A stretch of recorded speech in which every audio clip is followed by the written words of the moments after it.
I pledge allegiance to the flag of the United States of America and to the republic for which it stands, one nation, under God, indivisible, with liberty and justice for all.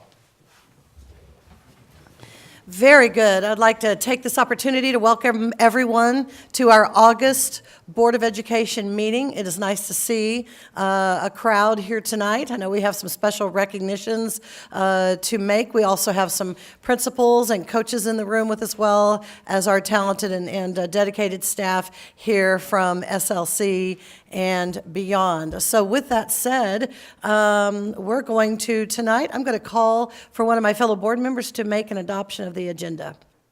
Madam President, I move to approve the agenda as presented. Second. Very nice. Dennis Smith has made a motion and Julie Doan has seconded. Is there any discussion? All right, at this time, I'm going to ask all those in favor, please say aye. Aye. All those opposed, same sign. Alrighty, very good. We're going to move right into our superintendent's report. Yes, ma'am. Madam President, board members, and audience members with us this evening. It's an exciting time to be a part of the LSR7 school district as we've kicked off the 18-19 school year. I think the gentlemen up front and the ladies in the back have had a great 2 days of school.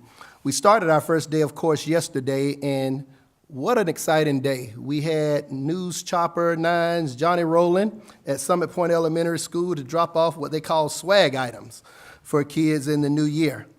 And then we went on to have Fox 4 join us at Lee Summit High School and Hazel Grove and Longview Farm Elementary for live broadcasts at those 3 sites.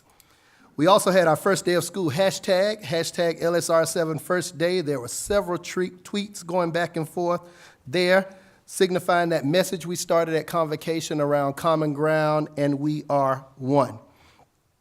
And the first day of school video, if you have not tuned in to the district's Facebook page and you have not taken an opportunity to look at our first day of school video on the Pulse of Morning, you need to do so. And already we have over 10,000 views and over 20,000 people reached with what was a very, very positive video to kick off the school year. One exciting piece, student-related, that I want to frame up for the board that took place over the course of the summer was our Air Force Junior Reserve Cadet Austin Merritt. And I got a chance to meet Austin at our convocation, and Luke Padell. They graduated from the inaugural Flight Academy at Liberty University in Virginia. And the Chief of Staff of the Air Force Flight Academy Scholarship Program awarded all expenses, travel, and the program to these 2 fine students to the tune of $20,000. And they were 2 of 120 Air Force Junior ROTC cadets receiving that accreditation during this summer. Had a chance to meet Austin and his family, and I look forward to meeting Luke, but what an honor. If you have not paid attention, the 18-19 theater schedules are out, and you can find those on the websites of each of our 3 high schools. Go out and recognize and support our thespians across the district. Convocation, I mentioned it briefly, but what a day. We're pleased to report what I'm calling a very successful convocation in terms of the first time in several years we pulled the entire district team together.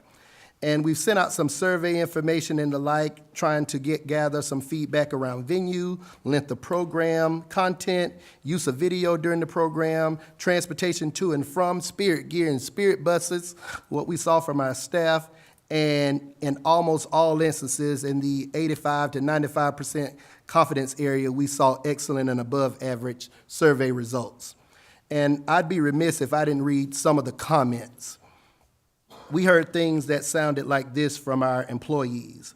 This is my 23rd year of teaching, and this was my favorite convocation I've ever attended. It was inspirational and motivating. I felt like the message being spoken to us, was with us, and not at us. Thank you. Someone else said, I left feeling very motivated and excited for the prospects of the new school year. We have challenges ahead of us, but I'm motivated to take on these challenges.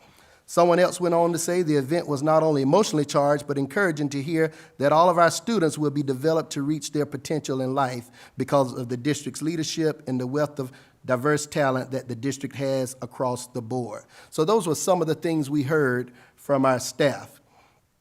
Also, over the course of the last several days, this superintendent launched what I'm calling the League of Visionary Educators, or LOVE. And we've put out an application to our teachers with a simple question: are you looking for opportunities to grow and sprint out ahead of the vision for our schools? Do you want to contribute to the vision of the school district and collaborate in purposeful conversation directly with the superintendent? And through this application process, teachers are uploading video and making application to possibly be selected to join what I'm calling the League of Visionary Educators, or LOVE. And I think this is so necessary, as we know that we are in a digital transformation and we need our teachers sprinting ahead, preparing our students for their futures and not their collective past. So that's what we're doing, and it's going to be super, super exciting. Lots of collateral material going out relative to comprehensive facilities master planning. We've put it out in our chamber offices. It's being put out across our school buildings, really answering the questions of what is the comprehensive facilities master plan engagement process? What are some potential timelines? When meetings can be held? We've already built the website for our comprehensive facilities master planning process. And that B word, that is boundaries, that will ultimately come from this work. And the administration has not shied away from that word during this process as we do the work that is necessary to drive our community forward and make certain that our kids are future ready and we are prepared for the future of a growing community. We don't get to delegate that, school board members. We have to engage and do that work. And we've started that on your behalf, and we'll keep that work going throughout this first semester. That's about all I have, but I will tell you that we're having an exciting start to the year, and it's my pleasure to serve the young folks I see out in the audience and the staff members here as well. Thank you very much, Dr. Carpenter, for that very enthusiastic and very thorough report. We appreciate your work. Thank you. We are now going to move on to presentations and recognitions. This is honestly one of my favorite parts of our meetings. This is, did I miss? Oh, this is where we get to recognize our youth and their hard work in our schools. So I have enlisted the help of fellow board members to assist me tonight with that. So I'm going to turn this over right now to Miss Jackie Clark. Jackie is going to recognize our state track champions from Lee Summit North High School boys track team. Jackie, it's yours. All right, guys, I want you to know Phyllis asked me to do this because I'm the fastest runner on the board. And I'll just say I'm the asthmatic on the board, so I didn't do any running. Of course, it takes your 3 computers to make Yeah, and I've got a lot of computer screens here going tonight because I have all this electronic failure. But I really admire what you guys can do because I can't do it. I can tell you that for sure. I always say if I'm running, someone call the police. Someone's chasing me. But you guys, I mean, this is so awesome. I was so impressed when I read all of your honors, and I just hope I get everybody's name correct, and if I didn't, please correct me. For the benefit of our viewing audience, as well as those here tonight, this is the Lee Summit North Broncos track and field team. They had an amazing year that culminated in a state championship. Woo, go Broncos. Yeah, why don't you guys all come up? The coaches that helped make this possible are head coach Eric Davis. Is Eric here? All right, come on up. Don't be shy. And his assistant coaches, Chris Armstrong, Matthew Shorentino, Jason Starnes, Greg Surface, and Luke Williams. So if you all are here in the audience, please come up, join the team. It was, of course, as you would guess, a total team effort as the Broncos earned points in field events and on the track. The highlight was junior Devin Richardson winning the state championship. Step up there, Devin. In the high jump.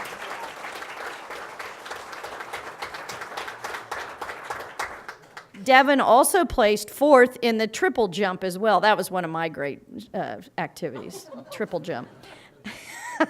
I'm sorry, but these guys are awesome. Okay, so the other scoring groups or individuals that were included were the 4x400 meter relay team of Blake Gillahan. Give a wave when I say your names if you're here. Matthew Huey, Miles Madge, and Isaiah Vigliano. They finished fourth. The 4x200 meter relay team of John Eldridge, Matthew Huey, Niles Thomas, and Isaiah Vigliano. They placed fourth. And then the 4x100 meter relay team of John Eldridge, Marvin Hopkins, Keon Mosey, and Niles Thomas all finished third. Matthew Huey and Isaiah Vigliano placed fourth and sixth in the 400-meter dash, respectively. Marvin Hopkins and Christian Carter, Christian, if you're here, raise your hand, placed second and fifth in the long jump. Keon Mosey and Niles Thomas finished second and eighth in the 100-meter dash, and Hunter Ross placed 10th in the pole vault. You guys are winners all the way around. Congratulations, and thank you for representing the school and the district.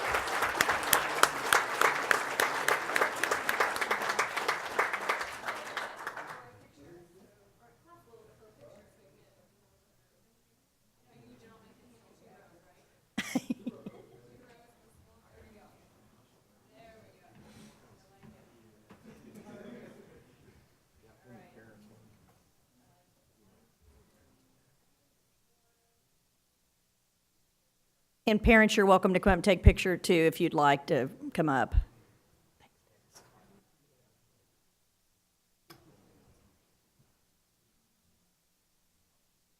There are a few more in the back. Oh, there's more, there's more. Don't move, team. Yeah, that's, just come on in.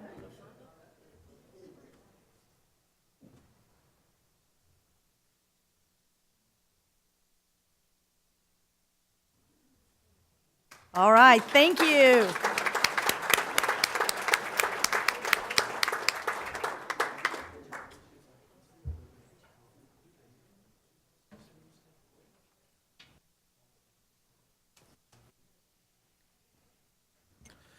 Okay, I think I get the honor of doing 3.02, which is recognizing the state track champions from the Lee Summit West High School girls track team, which I would like to see them race Jackie Clark. Okay, so anyone who from the Lee Summit West Lady Titans from the track team, if you're here, come on up and we'll give some information about what has truly been now a historic run over the last few years for the Lee Summit West track team. The Lee Summit West Lady Titans won their third straight state team championship in a row in 2018, and they have now gone undefeated in all meets for 3 years in a row as well.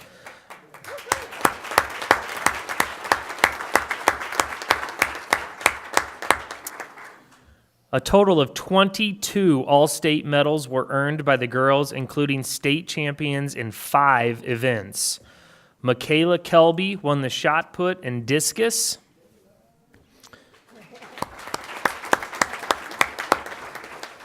Maddie Harris won the javelin. Jessica Haney won the high jump, and the foursome of Jana Shaver, McKenna Butler, Audrey Parson, and Madison Holsey won the 4x800 meter relay. Senior Michaela Kelby won the discus all 4 years of her high school career, and now will be attending the University of Washington on a track scholarship.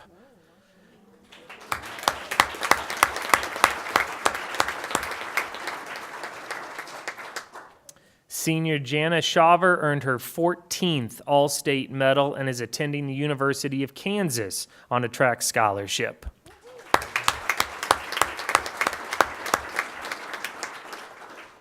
Too bad my Tigers couldn't get in there on that one. So, Junior Jessica Haney won her 3rd consecutive high jump title.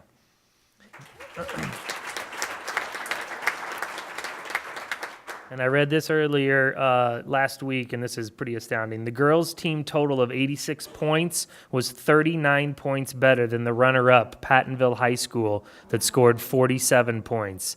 This marks the 5th team title in the 14-year existence of Lee Summit West High School, which also includes 10 top 4 podium finishes for the track program. Go ahead. Yeah, this is amazing. Other all-state performers: Jessica Haney, 6th in the triple jump; Madison Hulsey, 3rd in the 1600 and 3rd in the 3200 meter runs; Jana Shaver, 2nd in the 800 meter run; Maddie Harris, 7th in the shot put, 4x200 meter relay, and 3rd, along with Shelby Birmingham, Marissa Ritchie, Charlie Ritchie, and Chanel Watkins. And then the 4x400 meter relay took 6th. That was Audrey Parson, McKenna Butler, Taylor Holtz, and Jana Shaver. Audrey Parson also finished 7th in the 800.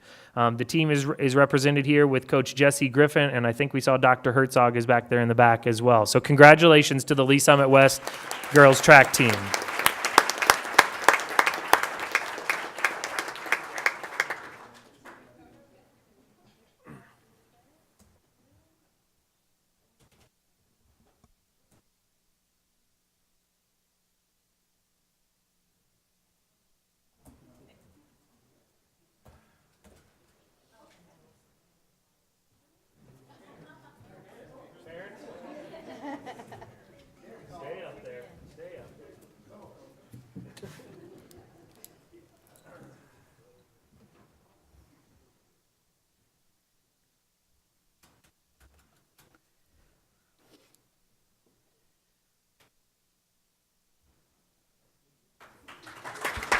Very nice, thank you. This final presentation is for the Lee Summit Educational Foundation, and I've asked Ms. Kim Fritchie, our representative board liaison, to go ahead and read that for us tonight. Okay. Tonight we welcome Cheryl Franke, the Executive Director of the Lee Summit Educational Foundation, to share information related to the annual fund drive, upcoming events, and how the foundation is helping students and staff be successful. I just wanted to add that Cheryl has been the director of the Lee Summit Educational Foundation since its inception 25 years ago. Thank you, Cheryl. Thanks, you didn't have to say that part, Kim. It's my pleasure and my privilege to be able to share with you all information about the foundation. And I tell you, it warms my heart to hear this about our track teams, because my kids were runners for the Broncos, and Jesse was my daughter's coach before he went to West. So proud of all of you. Good job. Just a quick question. Did any of you get your start at Race for the Future? Just say yes. See, there we go. Just a quick report on our foundation. This is our 25th year, as Kim said, and 25 years strong. I mean, that's a wonderful, wonderful thing for any organization, especially a nonprofit.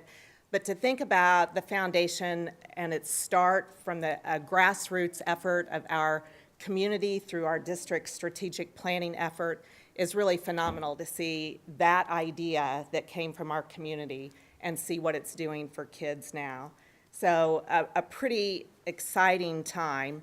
And I want to share with you just a little bit. I know some people aren't really numbers people, but I think it's important to be able to see that the contributions that were given this year through individuals, through fundraising activities. So you can see that 310,000, 435,000 plus. And then the contribution, that big amount that you see on there, is from the sale of Mr. Noel's land. So many of you remember or know that we had an amazing benefactor who left his property to the foundation to benefit students, not only now, but for years to come.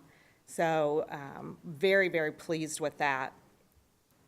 Then the grants and scholarships we were able to award back to different programs in the district, different scholarships and grants, a little over $500,000 last year.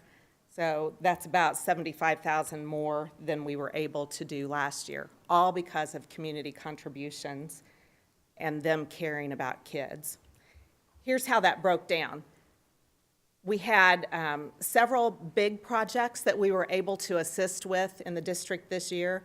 That included an outdoor classroom at Lee Summit High, robotics programs, Parents as Teachers, Great Beginnings, and then we have continued a Chromebook partnership with the district that goes at least one more year, and then we'll discuss if that technology effort is still the highest priority for us to assist with. We've got continuing education scholarships, peak classroom grants, those are $67,500, $68,000, a little over $68,000. And then we have IB test grants that we provide. Those are for students who are really wanting that academic rigor, but they simply can't afford the testing. So we provide need-based scholarships for those students so that that's not a barrier for them. And then with our Major Saver program, Race for the Future, and Taste of Lee Summit, we could not do that without the partnership of different groups across our district, and we provide grants back to them for their programs as well. So that's where that little over $500,000 was able to assist this year. How do we raise those funds? Race for the Future, which we mentioned already, and Jackie, it sounds like you're going to be leading that this year, if what I heard you say is correct. But Race for the Future is coming up Saturday, October 13th, a great event. We usually have between 900 and 1,000 participants in there, and a lot of community volunteering.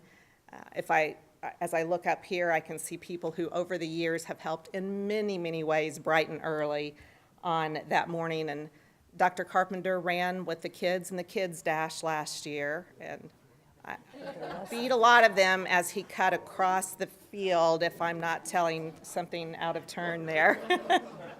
But we look forward to another great morning, good community spirit, all helping kids. One of our other big events is Taste of Lee Summit. Save the date for Saturday, March 2nd. That will be at John Knox Pavilion. Our Major Saver program, that includes a lot of our elementary schools helping in that effort, which is not only great for the schools and for the peak grants that go back to the schools, also a great savings for families, as there are a lot of buy one, get ones on that Major Saver card. We have Connect for Kids events throughout the year, and I've got a couple of pictures here from Pearl Tavern. When they opened, they chose the foundation as their charity of choice, and that's those Connect for Kids events that we typically have with different restaurants or businesses in town are great ways to get the information about the foundation out to our community, and also bring a little income in to help fund some more classroom grants. So several of you were there for that grand opening and helped assist with the setup that night as well. Thank you for that. A few more pics there for you to see.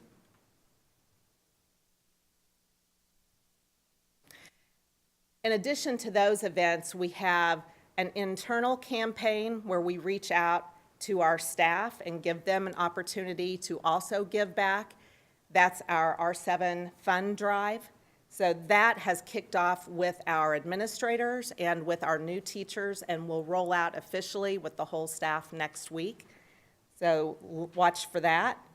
And then our Friends of the Foundation program is going on simultaneously. That is our way to reach out to our community at large. And it's a tiered giving program.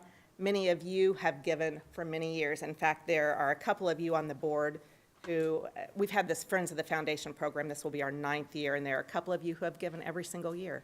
So thank you for that. I think it's important as we get to this kind of milestone year for the foundation to think about all that has gone on, and you have beside you 3 brochures to the left of each of your place settings. You've got a Friends of the Foundation brochure, if you've not had a chance to participate in that yet this year, most of you have. You've got a Race for the Future brochure. Jackie will show you how to fill that out.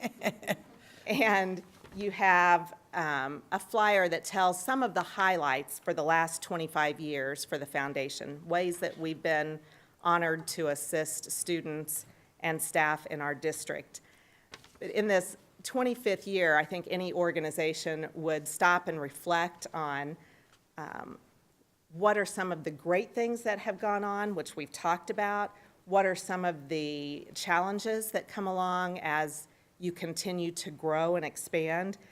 So I was talking with some of our board members just yesterday, and we said in just the last 12 months, we've researched and interviewed investment companies and banks so that we could take accounting in-house, researched and purchased new constituent relationship management software so that we could export to QuickBooks, implemented that data conversion and training, brought all of our accounting processes in-house, learned QuickBooks, set up our chart of accounts and monthly reports, revised our investment policy, revised our bylaws, researched and implemented a new credit card swiping software, rebuilt our donate button on the website, researched and implemented our new Race for the Future platform, Run Sign Up, negotiated our Knoll Farm legalities and sold that land to a wonderful family, designed and implemented a new Jim S. Knoll Legacy Society, which you will see unveiled this next year, and established 3 new scholarship funds to benefit students: Knoll Engineering Scholarship, Dr. R. Legacy Scholarship, and the McCarthy Auto Group Scholarship. We also won the National School Foundation Association's first annual SWAG Award to recognize our marketing work that we do with special events. And we were able to take all that on without giving anything up while we had a switch in staff too, as Sarah stayed home with her little one and we brought a new staff member on. So I think it's important that anytime, I mean, that shows a lot of motivation and drive from board members to keep moving things forward so that the things that we have been able to do the past 25 years will be there the next 25 years for the students coming in. So I will end this with a video. If we can get it to go. There we go. And this is the video that we will be sharing with our staff this next week to tell them a little bit about what's been going on with the foundation.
Thank you very much. Very nice. Thank you very much, Cheryl, for that presentation tonight. We appreciate your hard work and efforts. I know you have a wonderful group of people that you get to work with on a day in and day out basis. Thank you very much. Okay, we're going to move into item 5. Now, I know this one's happening because our busy board here in the R7 district's got lots to report. So this is item 5.01, board reports or meetings attended. I'm going to start down there with Miss Julie Doan. All right, thank you. Lee Summit Cares, we're getting ready to, just like the school district, we gear up to do different programs. And I have put a bug in Rachel Segovia's ear. And we have been looking at a alcohol EDU from EverFi. And my kids took this at UCM when they started, and it's just an educational thing. And we're going to come talk to Dr. Carpenter. I'm trying to butter him up right now. But it's just a thought, and I really like it because we do the DARE program in 2nd, 4th, and 6th grade, and then we don't. I mean, then that's it. And this alcohol EDU is geared toward 9th and 12th graders, and Rachel and I were figuring out how to pay for it, and we couldn't get there, and then we actually went on verify.com, and it is free. It is free to all teachers and students, so we're just gonna kind of explore that, so I'm really excited, so hopefully we'll hear a little bit more about that, and we'll just see how it works. And then I already told Lindy, but I will not be at the Team Lee Summit meeting because I always have a conference that first, and Rudy, you better be listening because I sit by him. I don't know how you're going to deal with it without me, but, okay. Nice, thanks. But I always have a conference that first week of September, so I just want everyone to know why I am not there. And really, I was just really excited to see the buses the last couple days. I smile when I see those buses, so I think it's pretty cool. And that was supposed to be for my roundtable, but I won't say it again. That's it. Thank you. All right, Julie, that was quick and concise. Good job down there. Dennis, next up. Rudy, would you give me some mentoring later on about how to sit next to some, Julie here? Okay, thank you. Kind of getting back in the swing of things, the Citizens Advisory Committee, that we had our steering committee meeting in late July, and our first meeting is at 6:30 on October the 1st. Kick off a very important year with that. You will hear in just a few minutes from Bob and I, Finance Committee report.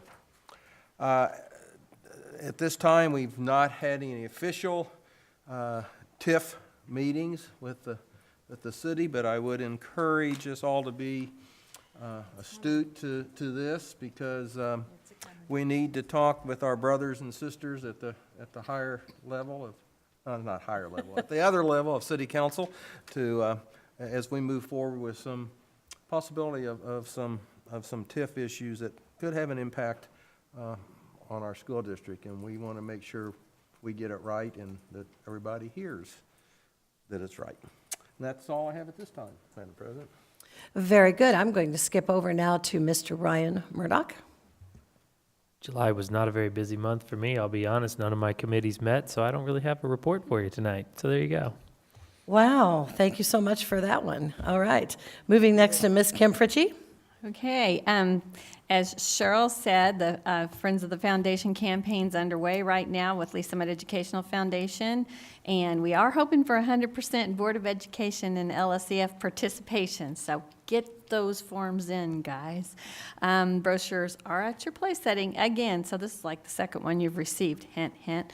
All right. Second thing is I'm also on the Health and Wellness Committee, the CSIP, and the Community Relations. We have not met during the past month, so I look forward to involvement in these groups in the future. That's all I have.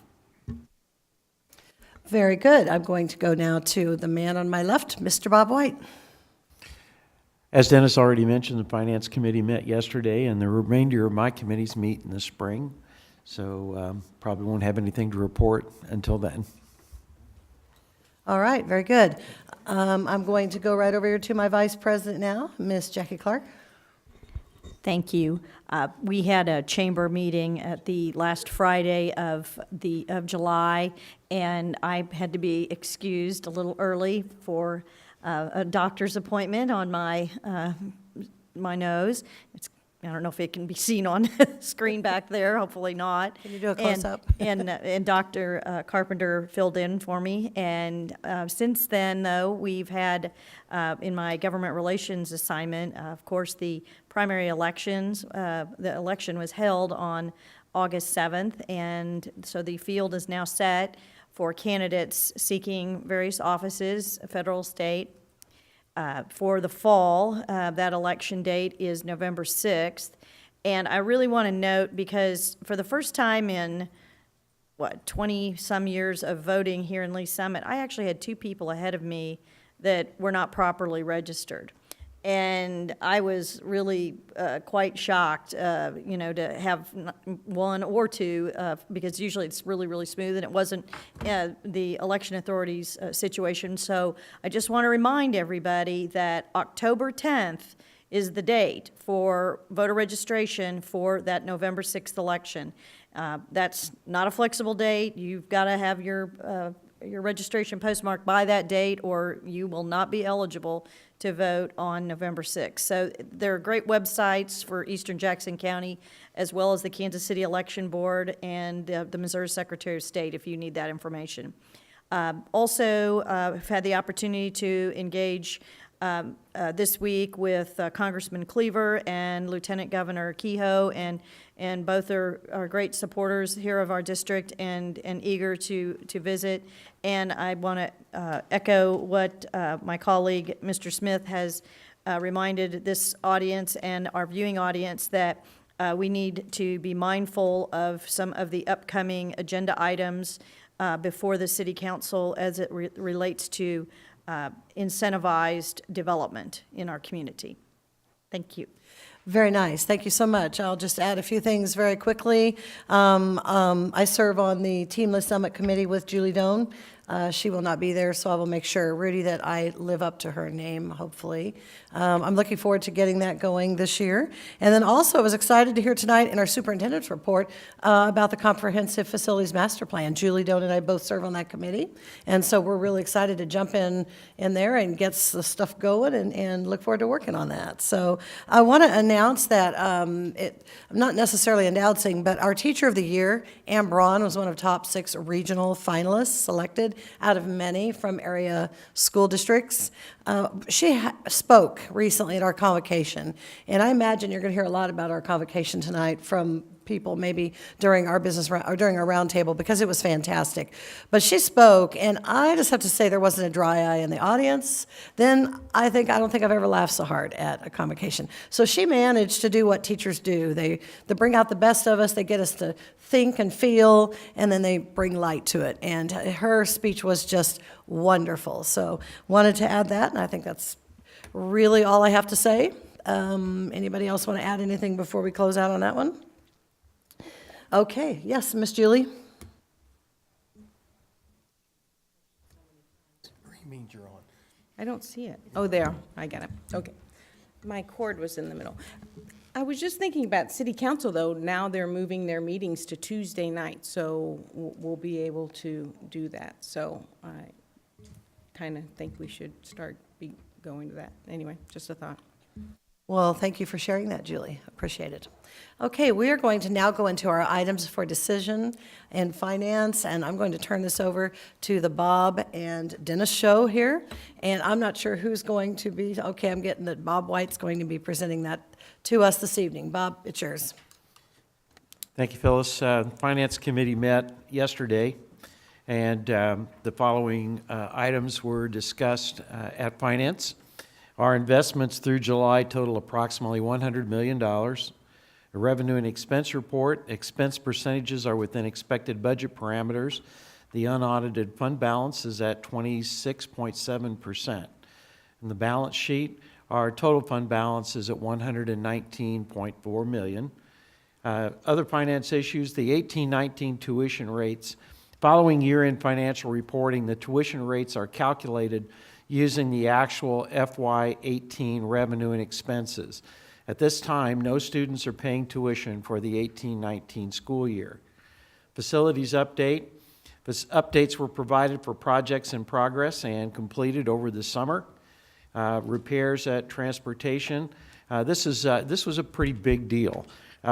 Emergency repairs were required at our transportation site to replace 3 manhole covers, remove water around tanks, and replace concrete around the standpipe. Double Check completed the work and no additional issues were found. And I'm sure that somewhere at this point we'll get a little bit more detail on what that means. But remember that our tanks are underground, and if they get water under them, they float, and they come up out of the ground. Not good. So we really not good, right, Keith? So that had to be addressed. So that had to be repaired, and we were glad to get that done. Other issues in finance, the Missouri Innovation Campus, the Finance Committee reviewed requests for additional technology, programming updates, and extended service warranty for equipment that will be necessary to continue to allow the MIC campus and STA to perform at the high level that it is. Thought Exchange is a software-driven online platform that facilitates meaningful conversation. This is a strategic communication tool, solicits multiple perspectives, and aligns to board priority number 3, and we'll hear more about that later as well. Personnel, due to some growth at some specific elementary sites, Human Resources proposes adding 3 elementary teaching positions, and again, we'll hear a little bit more about that later. Bus driver salary adjustment. As I believe we talked about last week in detail, it is getting more and more difficult to find drivers with CDLs of any class, regardless of whether they're bus drivers or whether they drive semis or anything else, which is becoming a national crisis if you hadn't been following that. Pending a change to board policy GDBA, the Finance Committee reviewed the administration's recommendation to award current bus drivers with previous experience. Adjusted salaries will aid in attracting and retaining bus drivers, which are in a critical shortage. DLR and Gould Evans and Link, the Finance Committee reviewed the contract for DLR Group to assist the district with comprehensive master facility planning and facilitation. And we were able there, as I'm sure Kyle can explain, if it's necessary, to save a considerable amount of money from our original proposal. Nutrition Services Program evaluation include data regarding student participation and financial information for the 17-18 school year. Nutrition Services continues to seek student input on expanded food options, maintain competitive meal pricing, and sustain a positive fund balance. Because there are no transfers today, I only have one motion. Okay. I would move to approve the treasurer's report and payment of bills. Okay, we have a motion and a second. Do I have any discussion that tonight from our fellow board members? No? Shaking head no? All right, very good. So this time we will take a vote. All those in favor, please signify by saying aye. Aye. All those opposed, same sign. All right, excellent. And is there anything else there, Bob? Nope. All right, very good. We're going to move into item 7 now, board members. This is our items for decision. We place them all under one called our consent agenda. Items for decision, we lump them together. We have items ranging from 7.01 all the way through items 7.07. Is that right? Yeah, 7.07. And so what I need to do is ask for a motion. Oh, yes, Miss Jackie. I move to approve the consent agenda items as presented.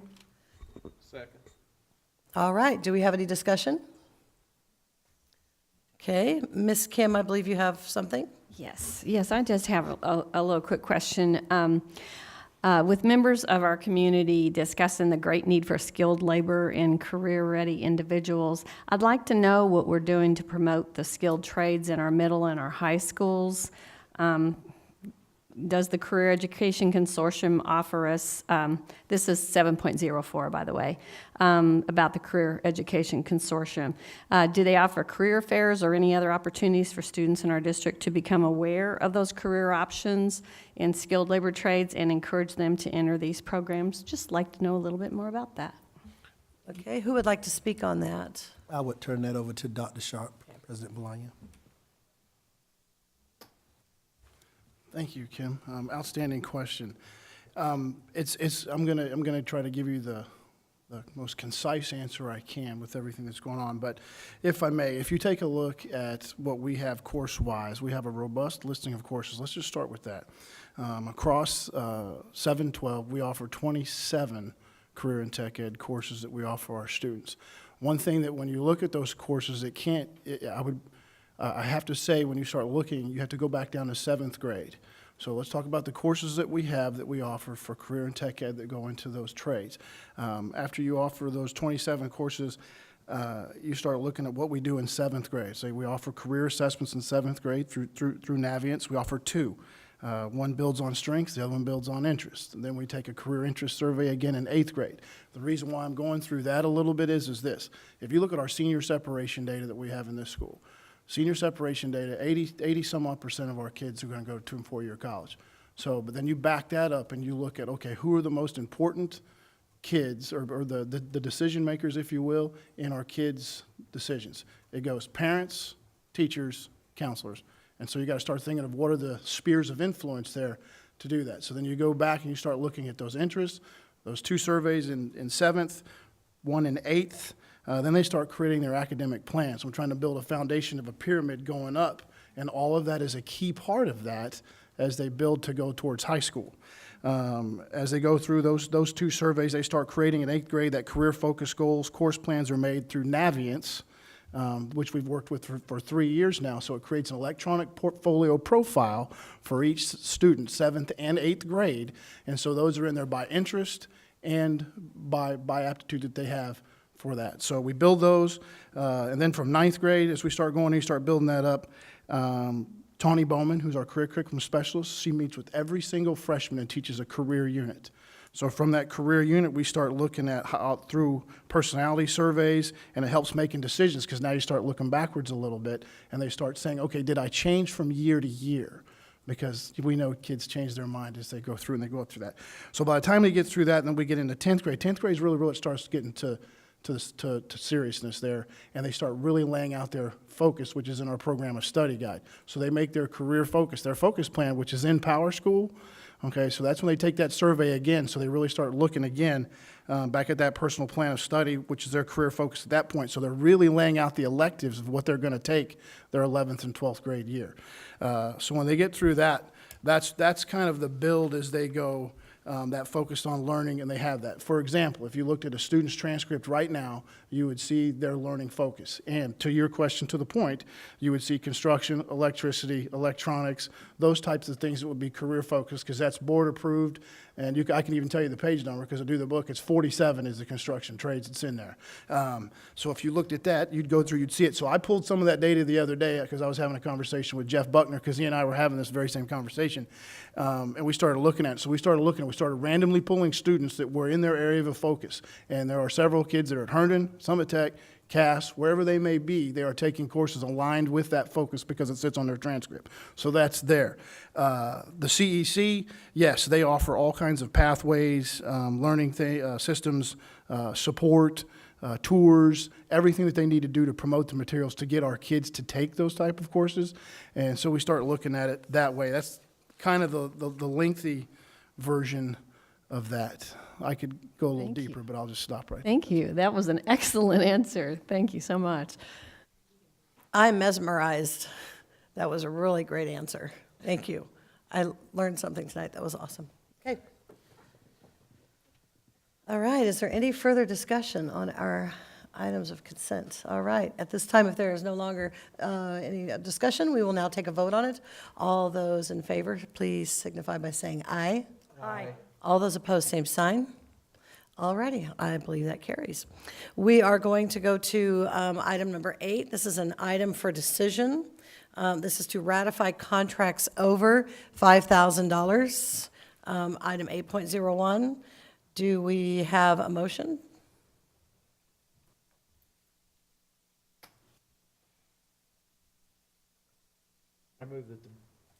I move that the board ratify the contract for Double Check Company Incorporated to complete emergency repairs at the unleaded filling station in the amount of $15,470. Second. Okay, very good. We have a motion and a second. Is there any discussion? All right, no further discussion. Oh, yes, oh, sorry, Mr. Murdoch, yes, Ryan? Oh, yeah, I pushed the wrong button. See, there we go. One of the things in this background information says that additional costs if unforeseen issues arise. Is there a warranty on the repairs? And if so, or not, whatever, what other issues could arise from the repairs that were just done? I'm going to let Mr. Henry come up and speak to that. Or just shout from the mountaintops.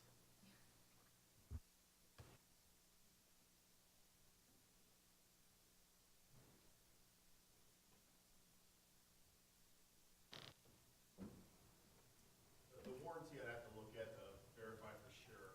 The other issues were in case they, once they opened up the containment area, if there was something there that needed to be addressed, for example, the standpipe may have punctured the tank, cracked the tank, or something of that nature, additional repairs would have been required, or worst case scenario, there was a hole in the tank or the tank floated, that would have been the other parts, but we experienced no other issues.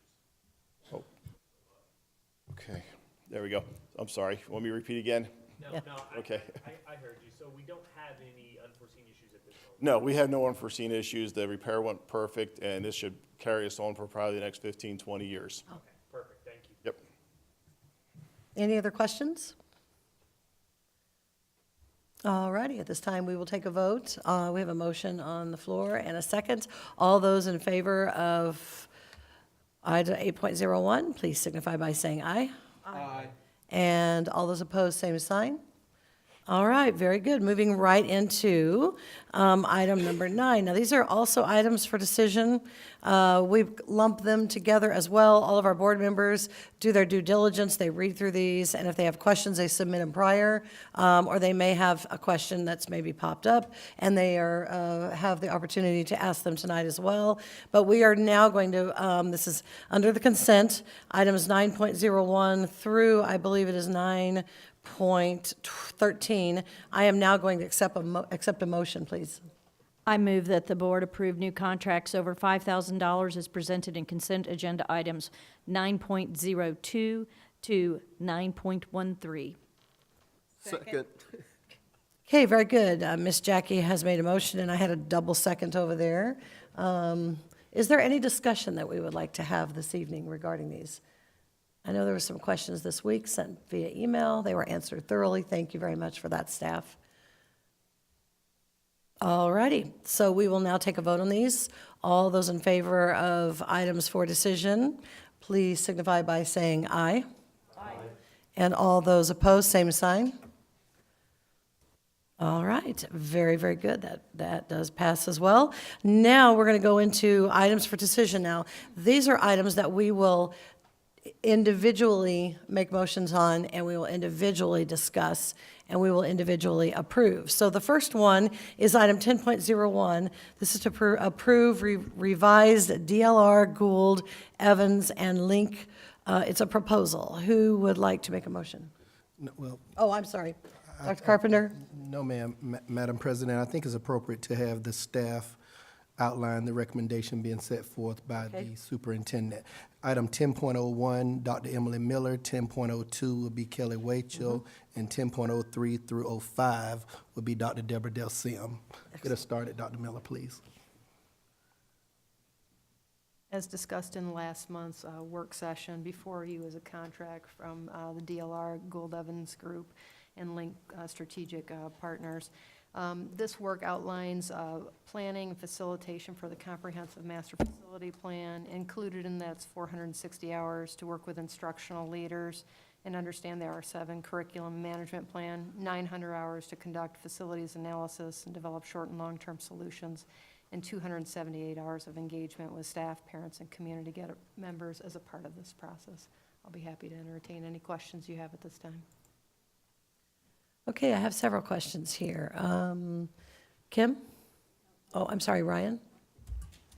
Yeah, so one of the questions I have is, first off, I obviously love that we were able to renegotiate it down. My question, though, would be is, it seems like we now are paying more per hour based on the amount of hours worked. And so I was just curious if that was brought up in the discussions, and just out of curiosity. It was not, but I'll be happy to go back and review that. Okay, thank you. Okay, Miss Jackie?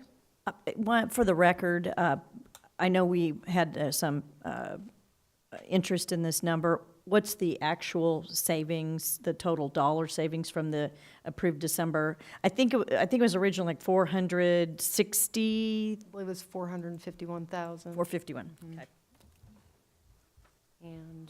And then Cowgirl renegotiated that to 263,670.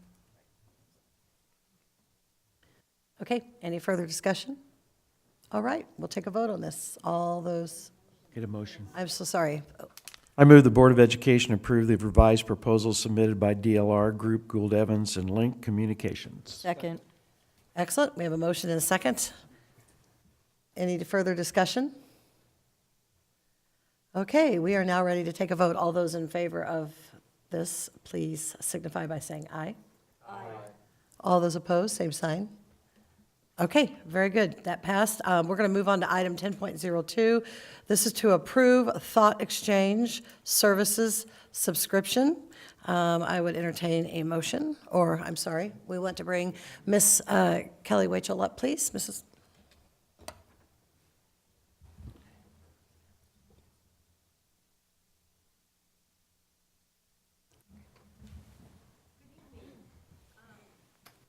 Good evening.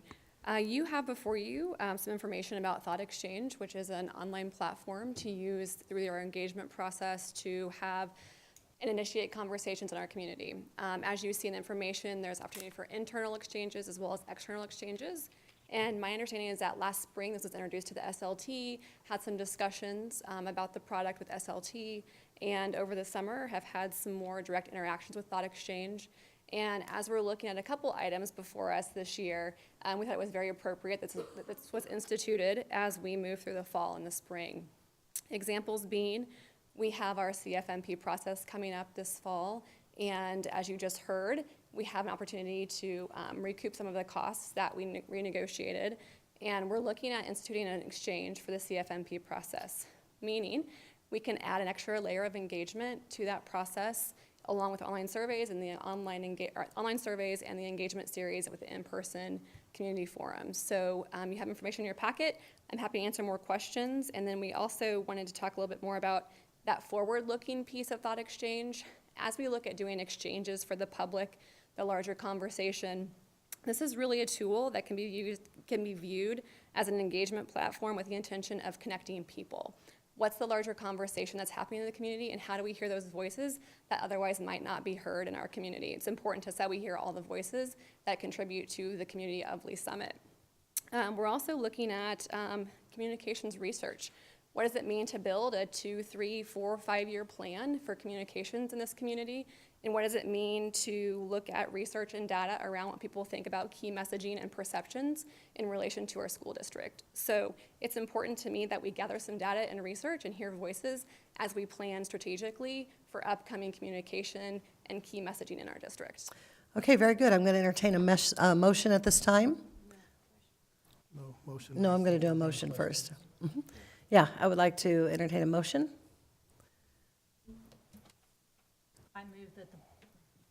I move that the board approve the Thought Exchange Services subscription for the 2018-2019 school year in the amount of $33,531.40. Second. Okay, very good. I have a motion and a second on the floor. Now, Ms. Julie, I will open up the floor for discussion. Sorry to jump the gun. No problem. Did you use this at your former district and you're like an expert at it, or?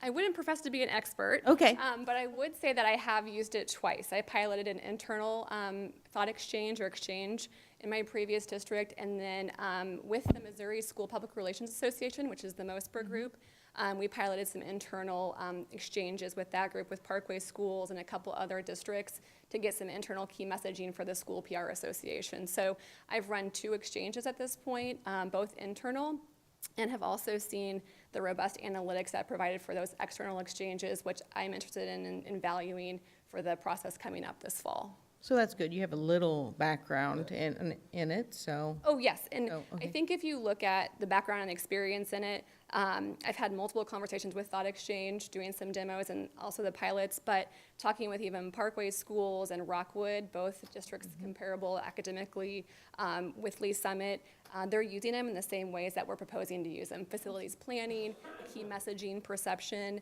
and I'm very comfortable with the analytics that we're seeing and the information that we're seeing produced from those exchanges to really plan for forward-thinking activities. Awesome. Okay, thank you. Hey, very good, thank you. Let's see, Ms. Kim? Yes, I'm intrigued with this, and I'd like to know, because the Comprehensive Facility Master Plan is such a big deal here coming up in this next school year. Specifically, how is that going to help us to communicate with our public in the process? Yeah, I think the question probably should be, what kind of feedback can it give us as we listen to our community? And so as a communications tool or platform, it's really a way for us to engage. Board Priority 3 talks about engagement and interconnected public relations on a deeper level. And this tool really provides that initiation of the community conversation that we get to listen to. And so I would frame it as it's giving us feedback that we get to listen to, an additional layer that we might not pick up from online surveys or in-person forums. We'll get those, but it's just an additional layer that gives some really valid points to starring and rating voices that can rise to the top that might not be heard otherwise. Very good, thank you so much. I believe there's, Mr. Murdoch has a question? Yeah, not really, well, yeah, it's kind of a question, side note question, because I do like this idea a lot. Have we seen any feedback already from the rollout started on Monday from any community people specifically to you and stuff like that, that we already probably could have been using this essentially had we already had it? Yeah, good question. One of the features of our CFMP process is the ability for folks to email us direct feedback or questions related to the process. So we have our webpage, we have a contact us piece that comes to Dr. Miller and I to field those questions. And we have approximately 8 to 9 people who've emailed already questions or feedback. And I would say 3 of those have said, thank you for engaging us in the process. Thank you for asking us to be engaged and to listen to us. We're excited to feel like you're hearing our voice through the process. So there's already a little bit of talk about, oh, thanks for asking. It's just one more piece that we can offer to say that we're listening and hearing what our community wants to say around this whole process. Okay, very good. Mr. White? Kelly, can you tell us a little bit more about the anonymity component? I know for internal communications and for some external communications, in the past, people have been reluctant to communicate for fear that people would know who they were.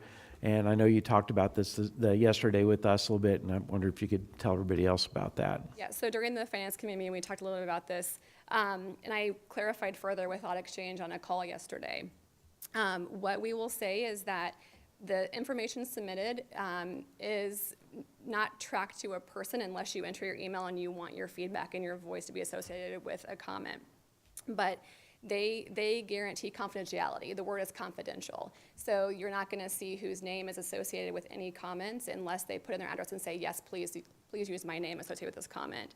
But the word they use is confidentiality. And what that means, yes, you can always track IP addresses. You can go sit in a Starbucks and send something. You can go to the library and send a comment. But they can track it to that, but that's all housed in the back end analytics that we as a district will never see. One thing that they do flag, though, is if they are seeing self-harm or they're seeing alarming comments that might be of concern to them, they do have a way on that back end to track those to an IP address and offer support and help moving forward, but we would never have access to that. It's all confidential.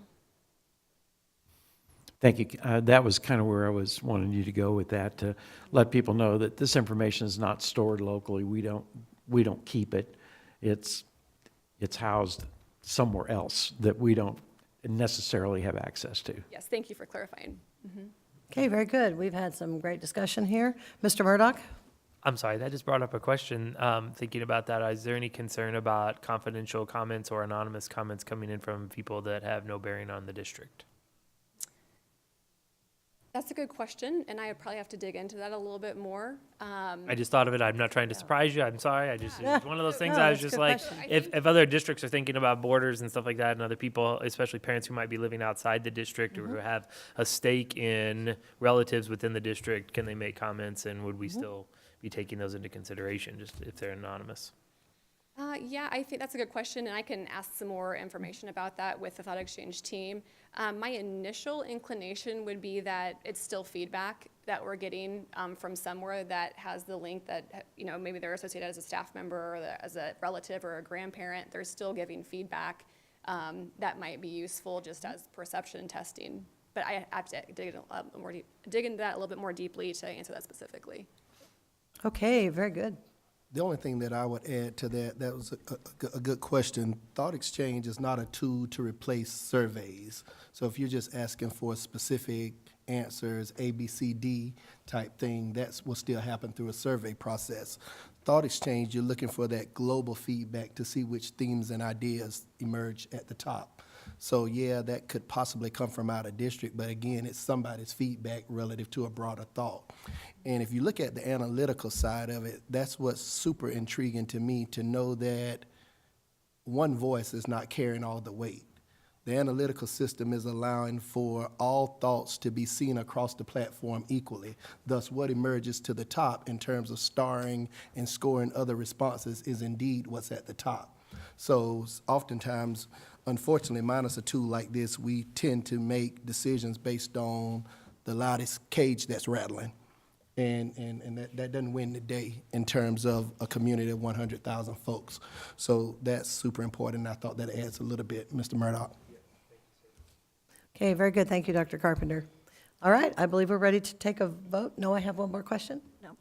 Okay, Jackie, comment? Just a comment, because I deal in public feedback on operations. And as I explored this particular platform, it occurred to me, although I know you've mentioned surveys, polling is very expensive. I mean, it's on the order of magnitude of six figures if you really want to dig in and get the kind of information that will shape and frame a communications plan. So I was really pleased to see the value here.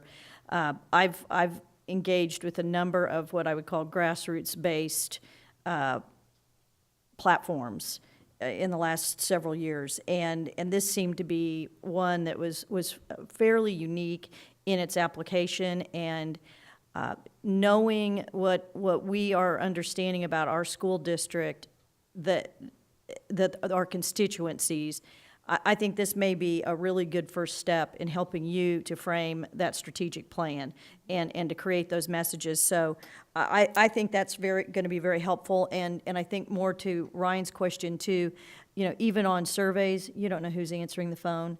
If you're looking for the 404 high-performing voter to answer the phone, they may not. It may be a 20-year-old child answering the phone. So you're never, data's not pure.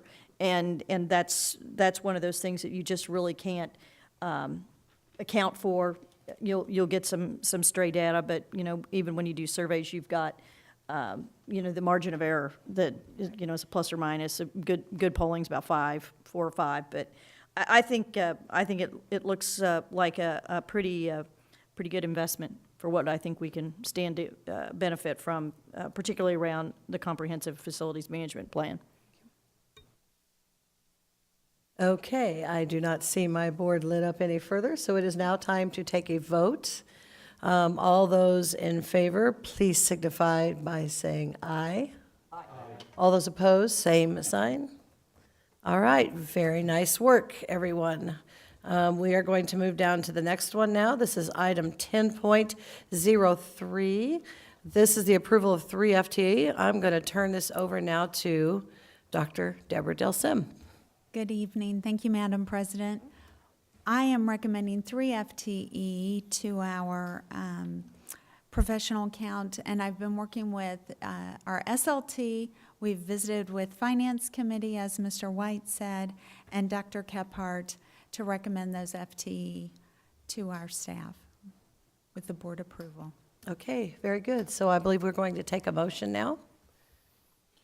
I move the Board of Education approve the addition of 3 FTE. Second. Very good. We are now able to have some discussion around this. Is there any discussion? With seeing there is discussion? Okay, who would like to do that? Oh, I'm so sorry. This is Ms. Dolan. All right. Can you take me through that process? I mean, I'm all for not having 50 kids to one teacher. I get that. That's an easy process, but the principal comes to Jennifer, and can you just kind of take me through that process and Yeah, I'll have how Dr. we Kephart chime decided? in on this.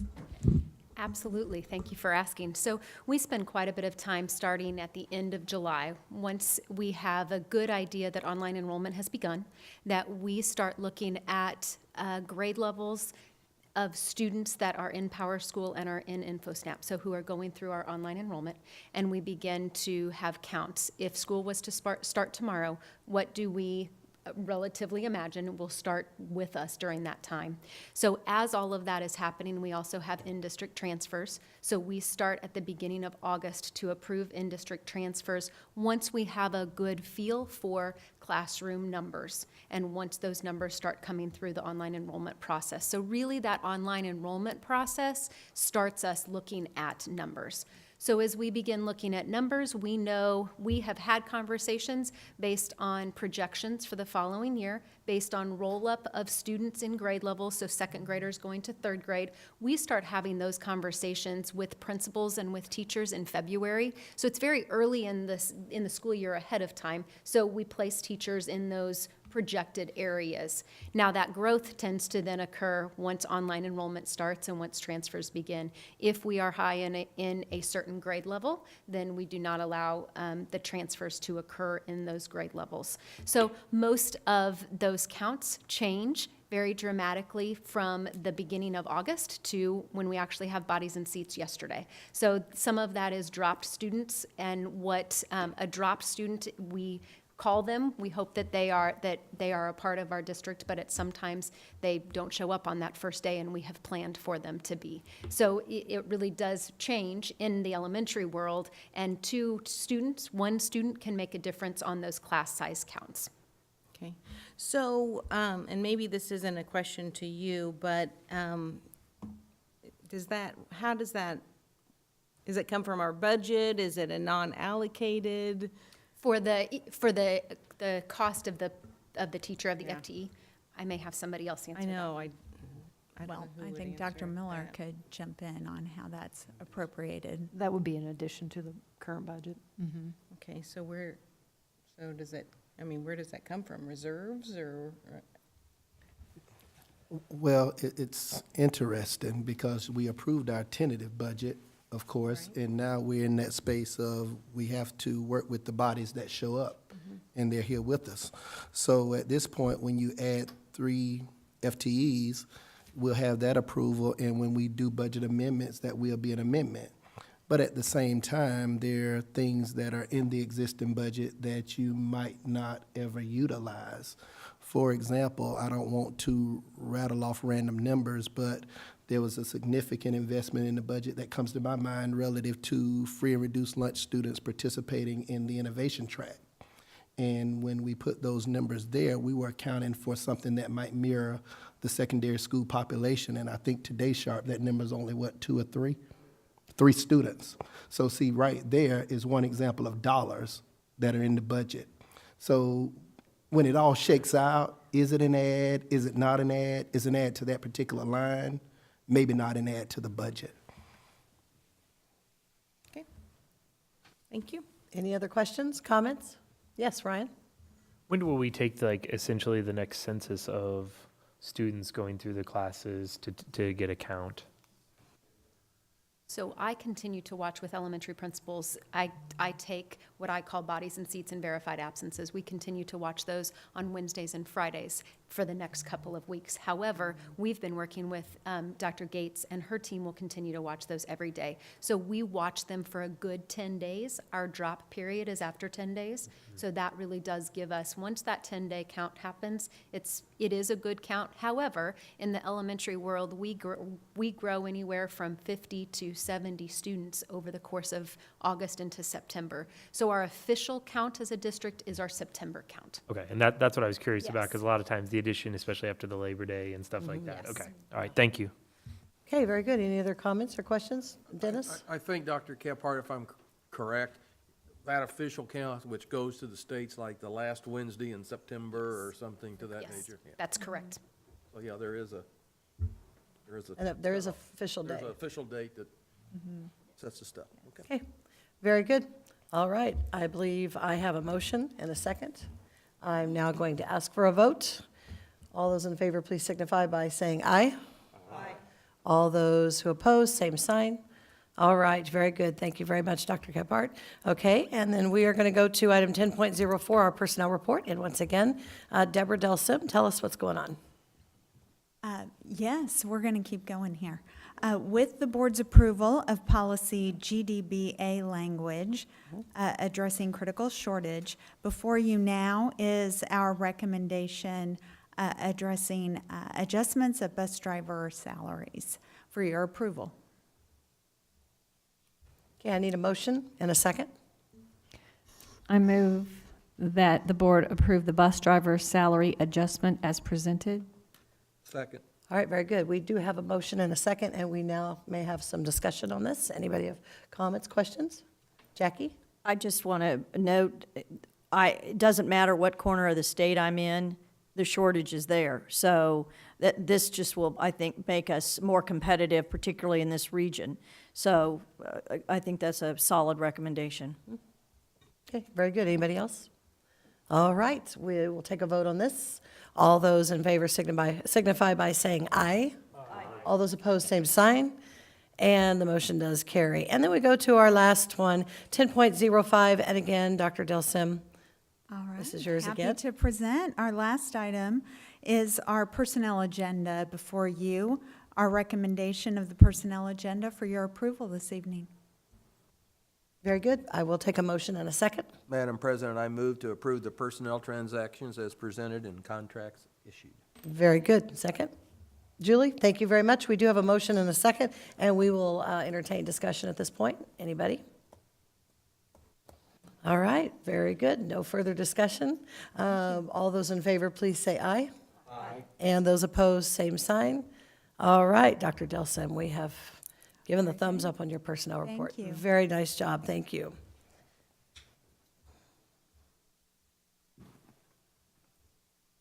We are now moving into item number 11. This is items of information, presentations. Dr. Carpenter, I'd like to turn this over to you. Absolutely. Dr. Delsim is still not off the hook because she is on the hook for item 11.01, our annual program eval from last year's human resources activities. Dr. Delsim. Yes, very good.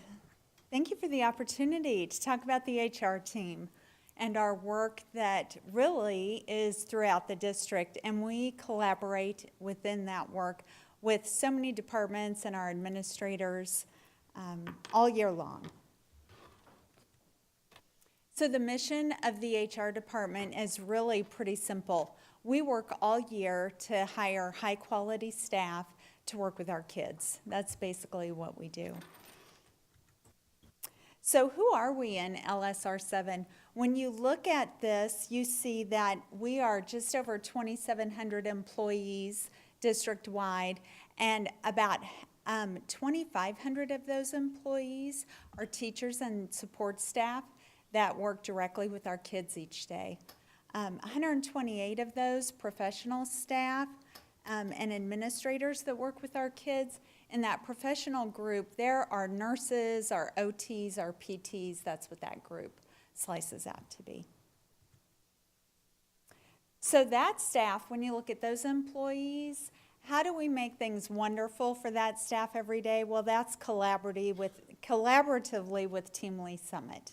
And Team Lee Summit, they have 3 big initiatives each year, and they're looking at 3 things, and that's work environment, our benefit package, and then salaries for our staff as they work together. So then you think about, well, what happens with staff throughout the year and kind of at the end of the year?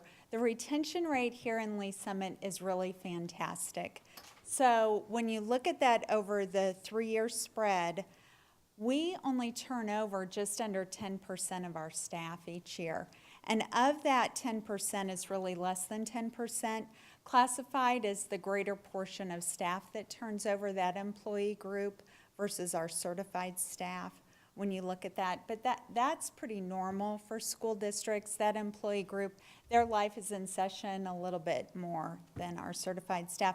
Our certified staff is under contract, so that's why that group turns over a little bit less. This slide pairs with the slide just previous to that, and this talks about kind of why that turnover happens. It's that life's in session kind of moment. And this data is really important to look at when you look at Lee Summit, because it is those life in session moments. It's personal reasons, it's retirements. What you don't want to see is that going to another district or another job kind of happening, number being large. It's very low for reasons of why staff are leaving us.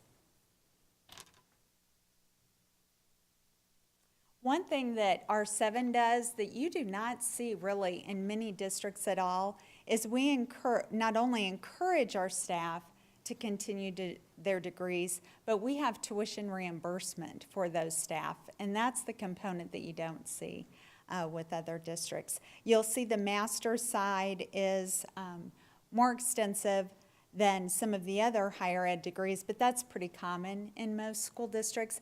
Another thing that R7 does do is we provide that opportunity for our support staff as well. And so that's why you see that bachelor's advancing there as well. So striving for paperless, that's one thing that is very affordable with school districts and other companies, is to go paperless. So it starts with our applicants. That's a paperless option through AppleTrack. We apply paperless. Then our evaluation with our certified and our classified staff is paperless. And then once again, that tuition reimbursement component is paperless as well. So that has streamlined our processes quite a bit. Time off, so our PTO, PDO, that is a benefit to our employees, how they can use their benefit and leave. And you will see our available hours that are an option to take off, but available hours that are not used. So they have that as a benefit, but staff is not necessarily using that benefit to be out of the classroom or away from our kids. This next slide will talk about what are they using that time for if they're not here. So it's another kind of life's in session moment to talk about. You'll see our PD is the greatest portion of that time away. We work with Dr. Collier's team on that PD. And you know, what we want is to have the greatest, most highly trained staff member in front of our kids each day. And whether that's working with AVID, with Dr. Sharp's team, we want that highly trained individual working with our kids. So recruitment. Our recruitment efforts, we go out to those universities and we want to get those kids working here with us, whether it's through our student teaching opportunities or other various opportunities. These are our recruitment efforts, and we're growing and expanding those components each year of where we go and visit, or they come and student teach with us. I know in talking with Dr. Carlson, we've expanded this list of even student teachers coming to us this year. We have 40 student teacher candidates and growing right now. Safe Schools training. Safe Schools is a mandatory training. It provides lots of compliance components that our staff need to be accustomed to. The nice thing about Safe Schools is that it can be customized for employee groups. So if the nurses need one component, the custodians might need a different component. For their employee group, we can customize that training. As a new employee myself, I get different components than other employee groups, so we can tailor that training. We partner in R7 with Kelly Educational Services for our substitutes, and what a great partnership that is. When we can't have one of our educators in the classroom with our kids, we have got to have a high-quality sub in there, and Kelly has provided that service for us and with our classified staff as well. And their fill rate has been outstanding here in Lee Summit. They've had an average of a 93% fill rate for 3 years, and even last year was a little bit higher than that. So our volunteers, in looking at this data over the course of 3 years, wow, it's not just hundreds of people that want to volunteer here in our schools, it's thousands of people that want to volunteer here in our schools. And R7, nice process, we background check everybody that wants to volunteer here with our kids, and that's just going to increase next year with Dr. Carpenter's initiative of 1 hour for 1 week to volunteer with our kids. Those individuals will also be background checked through our office as well. So we look for that to grow. So the next 3 slides I want you to think about all together as we go through them. Our HR goal, similar to our mission, we're going to attract and retain quality staff, but our goal is to increase that with gender and ethnic diversity by 10% each year. So you can see from this slide that has increased each year. As I go to this next slide, I'm going to show you a short video that we showed at District Leadership Institute to all of our administrators in July. There is mounting evidence about the positive impact of teachers of color. Researchers call this the role model effect. First, a study this year found having just one black teacher in 3rd, 4th, or 5th grade lowers the probability that low-income black boys will drop out of high school by 39%. It also raises black students' expectations of going to college. The researchers looked at long-term records of more than 100,000 elementary school students in North Carolina. They checked their conclusions by looking at students in Tennessee. Again, these positive role model effects were found 7 to 8 years after having just one black teacher. In another study, black teachers were 3 times as likely to recognize black students as being gifted. In general, African Americans are less likely than white students to be put on a gifted track, even when they have similar test scores. But when those students have a teacher who looks like them, that gap disappears. Finally, last year, another study came out that suggested that students of all races prefer teachers of color and have more positive perceptions of Latino and African American teachers specifically. The public school teaching force remains more than 80% white, but the evidence is rising that diverse schools and diverse teachers have benefits for everyone.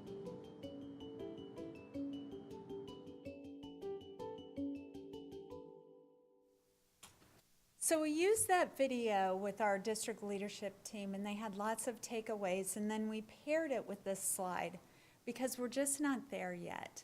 Even though with the HR goal, and we've had increases, when you look at what our total staff ethnicity is compared to our student demographics, we haven't met that mark yet. We're still striving, we're still reaching, and we're still working. And HR is working in tandem with our administrators who have a good awareness of this. And we're using all the tools we can, but there's more we can do, there's more we can do.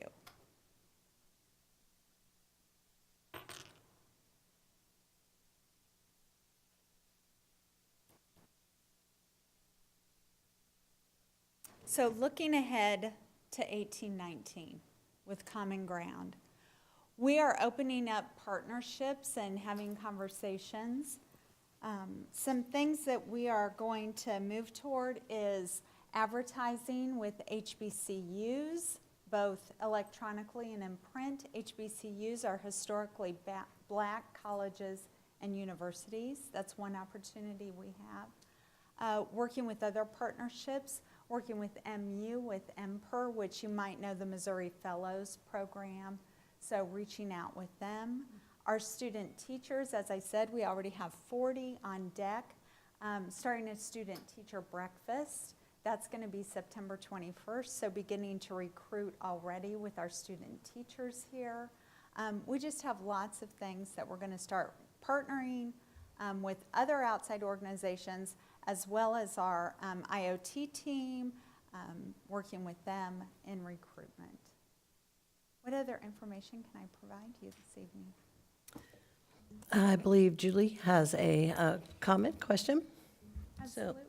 I like diversity because I think anyone that's different than this, I mean, this is boring. So, with that being said, are we reaching out for Asian and people from India? I mean, just all walks of life? Absolutely. Okay. Recruitment in a variety of what to mirror our students and population. Because you mentioned the HBCU and HBCU. Oh, B. Okay. Mm-hmm. Oh, B.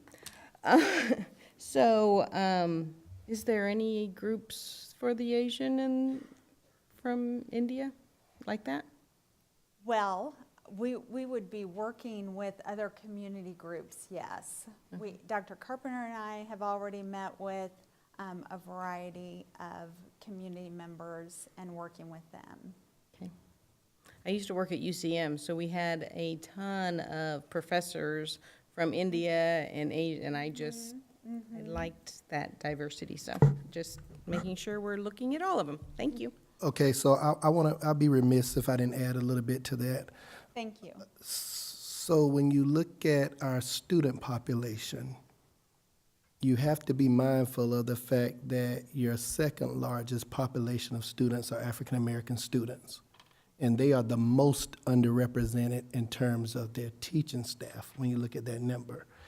And that's your second largest group of kids. And we do have some Asian kids, we do have some Indian kids, but when there's clear data across the country staring at us about the importance of a kid of color seeing a teacher of color and what the effects can be, around 39% increase in graduation rates. And that's a large segment of our student population. Do we need diversity across the span? Absolutely we do. Is that more urgent in terms of the students we serve? Probably so. And it's probably the lowest hanging fruit too for our school district. I've had some opportunity to partner with Indian teachers and interview teachers in Mumbai and Hyderabad and Jaipur and bring them into my school district. We've done that. But the lowest hanging fruit is African American teachers for our second largest population of students. Okay, very good, thank you. I've got a couple other comments here. Let's hear from Mr. Murdoch. So I might have a couple of questions here to kind of piggyback. What are the demographics of our current student teachers? Do we know from a diversity standpoint? Our current student teachers, the reason we have this demographic is because it's self-reported and we can pull that data. Our current student teachers, I wouldn't have that provided to me. Okay. Dr. Carlson, would you have anything different? We have tracked or categorized Yeah. it. It's similar to our current workforce. And then the follow-up to that would be is what kind of, have we thought about any kind of incentives in terms of those students coming out of college to come directly into our district if they student taught with us? I know it's a little bit different because of a needs-based for our school district that they may not fit, obviously, the positions that might be open, but, in some other professions, there would be either a signing bonus or some other kind of incentive, a tuition of a credit of some kind for them to follow up and come if they've student taught with us and had a great experience and the teachers thought that they were ready to be with us, that then they stay with us as well. I've worked on a program with that, yes, so I'm familiar with what you're talking about in my former district. Is that something you think we could do here? That would be up to you guys. All right, very good. Ms. Fritchie? Yes, just one question.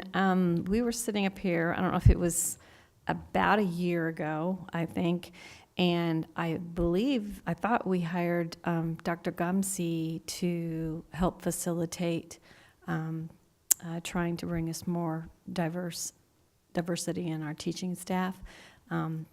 Where do we stand with that? You're correct, and I think, Dr. Carlson, you want to speak to that?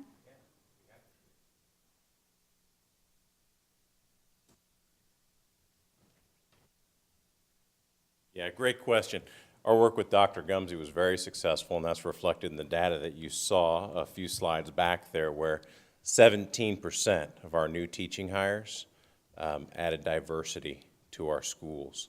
And we're partnering with him again this year in the same plan. That was part of the agreement we had. We had a three-year option, where for year 2, we're going to work with Dr. Gumsey again.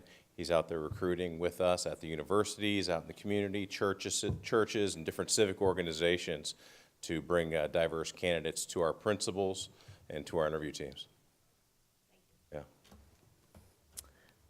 Oh, Ryan? I gotcha.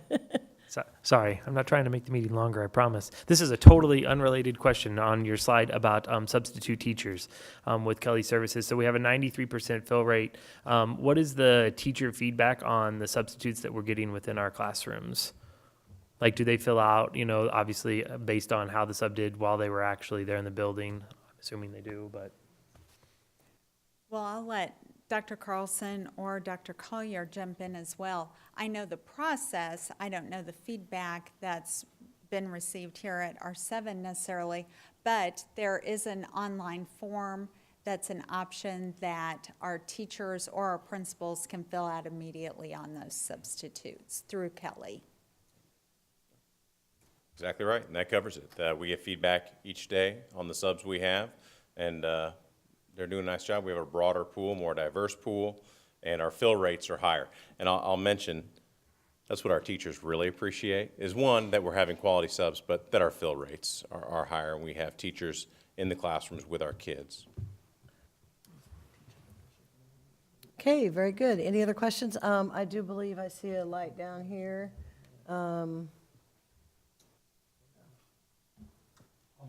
Okay, Dennis? This doesn't have so much to do with diversity, but last year this does not have so much to do with diversity other than the fact that last spring I had the opportunity to be out at Early Childhood Great Beginnings, and I didn't know this program existed, but we have from, I believe it's UCM, and I'm talking a little out of turn here, but I'm going to call them interns that come out and spend time working with those special kids. And you know me, I like to talk to people. I stopped and talked to a couple of them, and they were real excited. And with those groups of kids who have really some special needs, it was really refreshing that they weren't student teachers, but they were working and got to come out and work with. And I think they work like the whole semester and somebody changes. I can't tell you how the exact program, but it was really cool. I didn't know that existed. Very good, thank you. Yes, Dr. Carpenter, please. Yep, the only thing that I would add to that is that's a super program, and we also have our teacher cadets in the district. And that's a natural pipeline of young people to fill our classrooms and provide, who better to provide diversity that mirrors the student population than our students. So we're learning, as I'm new, even going into year 2, that there could be some inherent barriers to participating in the teacher cadet program.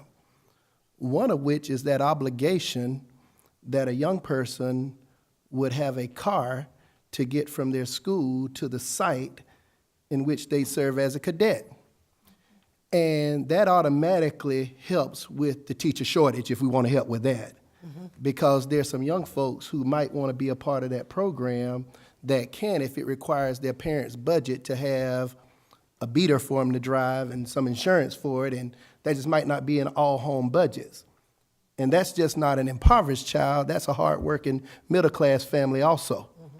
So we got to figure that out for young people, because that's something we could do better to work on, number one, the shortage, and number two, a teaching population over time that mirrors our population. So we got some work as a district to do in that area also. Okay, very good. Dennis? And pop back on that, this and also can be working with, you're trying to get credit, I've lost it, what we have to get in high school?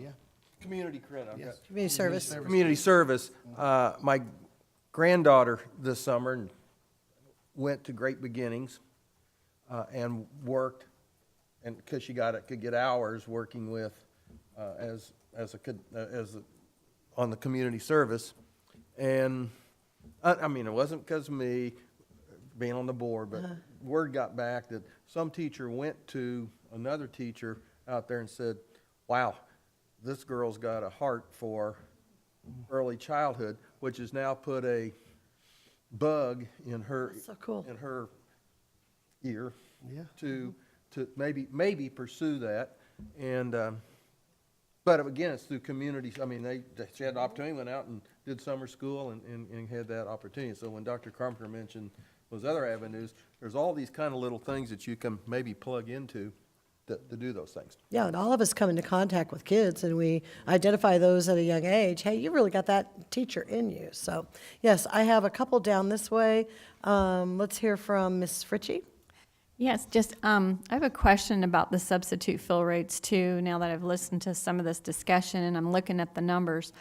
It looks like we've got anywhere from, on any given day, around little over 2% to almost 7% non-filled substitutes for the schools. And I guess I recognize that that's probably better than prior to Kelly's services, right? But what can we do to try to increase that? Because, I mean, when we don't have the substitutes, that means that the office is scrambling to try to get teachers in the building on their plan times to fill hour by hour for those classes, and that really puts a strain on the rest of the teachers in the building. So I'm just wondering what we can do to try to increase that. We debrief with Kelly Services on an update on the regular. So we just met with them a couple weeks ago, and they can break this down for us. Typically, on an unfilled absence, my experience has been teacher is walking out the door with their infant, and their infant throws up, maybe. They have a sick child or something like that. So in effect, their absence gets called in late, rather than those absences that get called in 3 days ahead or are more pre-planned. So therefore, the sub is short that day. You know, those kind of back to life in session moments. So what usually happens is just better coaching. Some of those are a little more unavoidable, and sometimes Kelly can provide the sub to them. It just may be arriving a little bit later in the day. I think, Kim, it's back to communication and then coaching administrators, you know, on just maybe in their weekly bulletin, what can they do to help? We can work on that. Okay, very good. Some excellent discussion. Dr. Del Sim, if there's no further questions or comments, okay, Ms. Jackie does. Thank you all for your report and the subsequent discussion. I had the opportunity to work with some Cristo Ray interns, and many of those students would have transportation challenges. And they may offer us a model for how we can address that, because I think those kids went all over the city of Kansas City for their assignment. So that might be something to, check off with their leadership.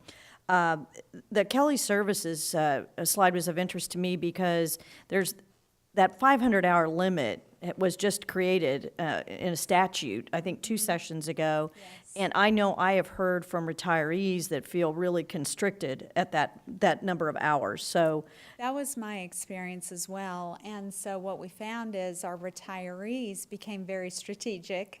And rather than using all their hours at the front end, they'd wait for, a maternity leave that was going to happen in March and kind of plot out the leaves they were needing, which we appreciated. But, you hit 550, you hit 550. Right, and yes, that's right, it's 550, Yeah. Sorry about that. No, that's okay. And then I really appreciate the challenge that you guys face in terms of recruiting more diverse students. I've had the opportunity to visit with the Dean of the College Education for Mizzou, and they report they have kids, right, Yeah. that they have kids that are literally coming in as freshmen into their program, and they already have contracts from districts, and those districts are paying Yes. for their tuition to attend school. So this is, I know I'm not criticizing us, we're not competing at that level yet, but it's a serious matter for many districts. Yes, we're ready. You're exactly right, and we've had some of those preliminary conversations. There are situations, and I serve on the Missouri Advisory Board for Educator Preparation, where we set cut scores and deal with assessments and necessary. But in the last couple of years, you're talking about 2 or 3 physics majors in the state. You're talking about 2 or 3 physics majors in the state in that educational space. So you're right, that's happening all around us. Wow. Well, and they're also providing their tuition and their housing for them at that time. Yeah. Keep them, Yeah. get them. Wow. Okay. Any other comments? Dr. Del Sim, Dr. Carlson, thank you so much Very good. for that. Thank you. I think Thank we're you for very the good. It was an opportunity. excellent report. Thank you so much. Okay, at this time, Board, we go into item number 12. These are items of information. This month, we received 3 outstanding written reports. 12.01 was annual destruction of district records. 12.02 was nutrition services annual program evaluation. And 12.03 was facilities and maintenance projects update. Are there any comments that we would like to make regarding these wonderful written reports? Yes, Ms. Kim Fritchie? Well, I always like to read the reports, and I always like to say a couple of words about them, just because I feel like these folks, they spend a lot of time working on these reports, and I want them to know that we appreciate them. Thanks, Jane Hensler. They are our Director of Nutrition Services, the assistant directors, the cafeteria managers, and the workers for providing that valued service for our school district.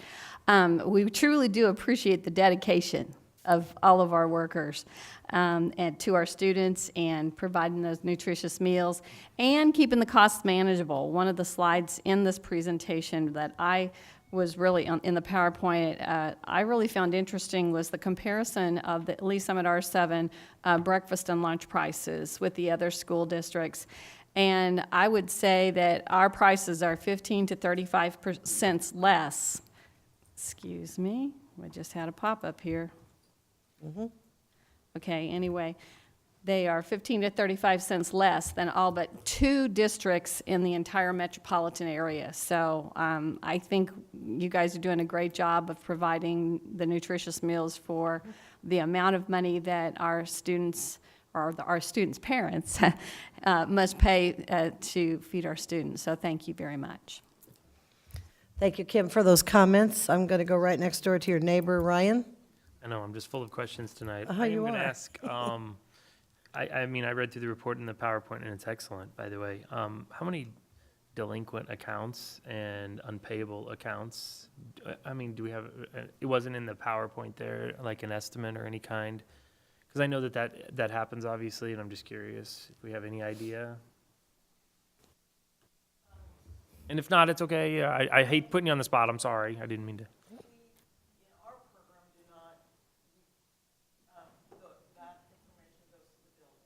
Mm-hmm. And then the buildings pay the accounts and the children that have the charges. And then at enrollment, the buildings ask the parents to pay for those charges. To circle back.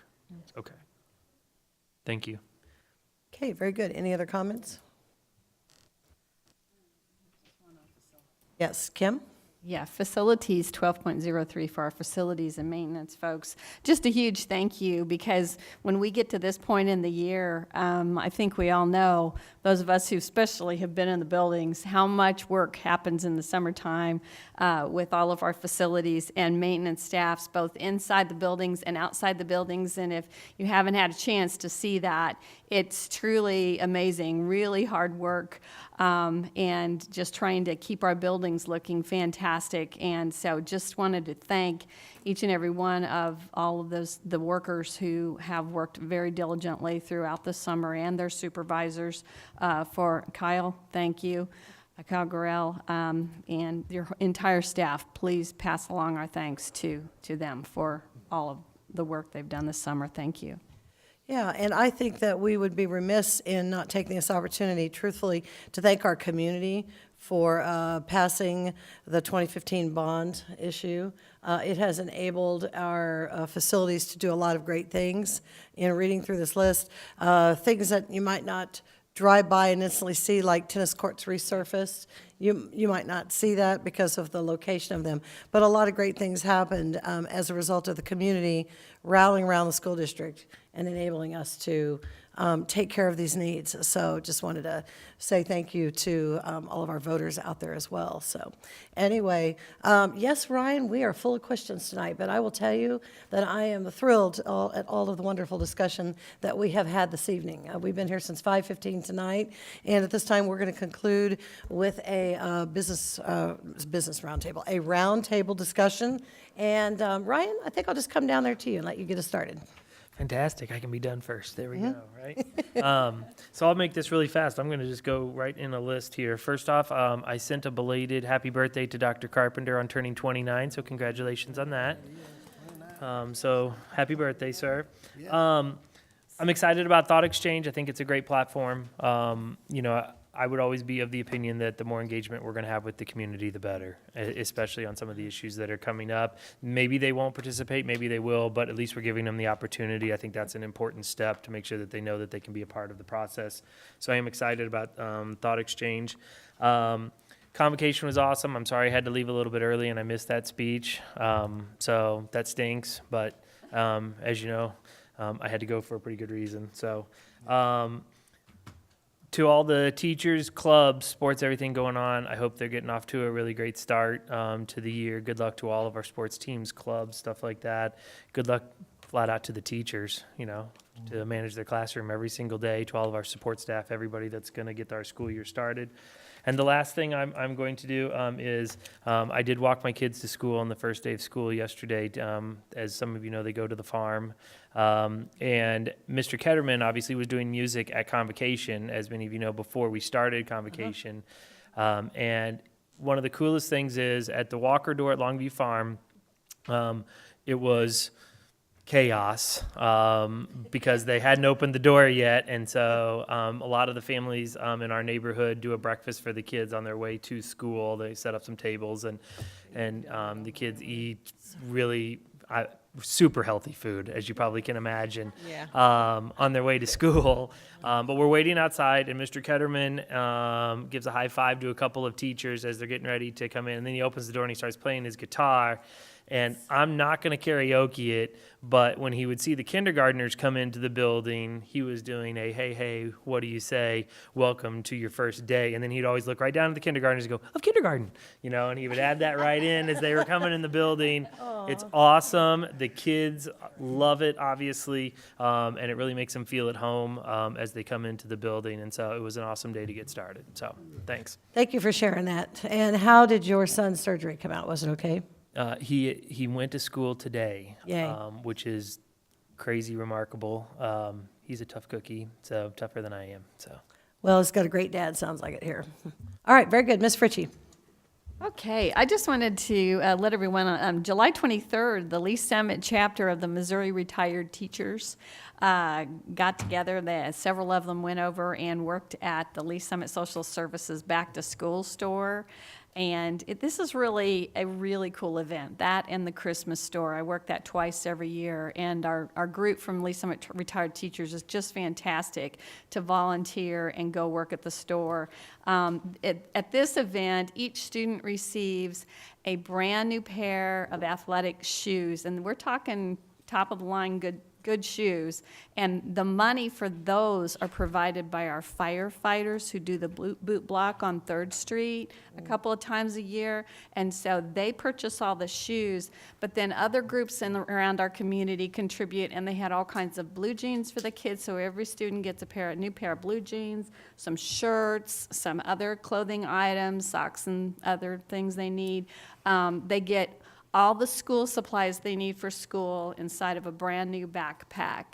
And so it's just really a wonderful feeling to help those kids select their shoes. It took me back to my Athlete's Foot days when I was working at Athlete's Foot at Independence Center, and I was trying these shoes on these kids and trying to lace real fast and all of those kinds of things. But now it's a lot of Velcro, so you don't have to do as much lacing. But anyway, that was a lot of fun. Also enjoyed having lunch with our brand new teachers on August 6th over at the Missouri Innovation Campus. We all got to go to that, and that was a lot of fun. Room filled with a lot of new talented teachers, bright smiling faces, and I hope they all wish them all a great year. And finally, I just wanted to say I've got another kindergartner this year that entered Lee Summit Schools. His name is Reese, and he is going to the farm also. And I asked him what his favorite thing about his first day was yesterday, and it was, drum roll please, the bus ride. There you go. So, and that's what his older brother told me the first day of school too. So that's pretty cool. That's really cool. Yeah, thanks. Okay, very good. Mr. Bob White. Well, I want to share a couple of things I'll just talk about Facebook for a second. My impression of Facebook is that generally we could do without it. Second thing, though, is occasionally there are some things on there that are worth putting on there. I was pleasantly surprised to see a pretty cool video, which I, in my ineptitude, tried to share with Kelly and with some other folks about a young boy who goes to school, and it's about his first day in school, and basically nobody really talks to him. Nobody engages with him. Nobody does anything. And then they show a second piece of the video where it starts with him getting on the bus, and the bus driver greets him, and it goes through the whole day like that. And I put on my feed that, which I don't do very often, that this is what I observe every day in Lee Summit, and all of the volunteering, all the board work that I've done. That's the kind of thing that we do, and your story just brings it home. That's exactly what happens in this school district. People are engaged. They treat kids like human beings, and it's good to see. The other thing that was on Facebook that you may have seen if you looked at my page, which isn't very entertaining generally because there's usually nothing on it. Yesterday was our 48th wedding anniversary. I saw that. So I did share a picture of Candy and I on our wedding day at Lake Lotawana. And it's interesting. I did not put a picture of us now on there because I just didn't want to invite the comparison. But it's been a good week for us, and we're leaving tomorrow morning, heading out to St. Charles, and going to have a little fun there for a little bit of time. One of the things that's coming up here in October, the first Lee Summit Symphony concert is coming up. We are moving this year. We're going to John Knox. We are going to have an unbelievable season. This is Leonard Bernstein's 100th birthday year, and our first performance will be Our West Side Story. So we're going to be hearing a little bit from Leonard Bernstein, and we have an unbelievable piece that was written by our former music teacher at Lee Summit West, Kurt Mosier, and we'll be performing that, and he will be directing, included as a violin duo that ends in a bluegrass piece that is going to be great. So if you haven't ever come to see the symphony, please come and see us. And we look forward to having you there. And if you want any information about anything to do with the symphony, Dr. Daniel can help you, Phyllis can help you, or I can help you. That's it. Thank you, Bob, for sharing that. I'm going to go down here now to Miss Julie Doan. Thank you. There's always a theme here with these meetings. And I think the theme is we need to clone a couple of our bus drivers that sit through our meeting. And we need about 20 of them. So maybe they can take those kids to their teaching positions. I don't know, what are you doing between 10 and 2? Come on, Rudy. But anyway,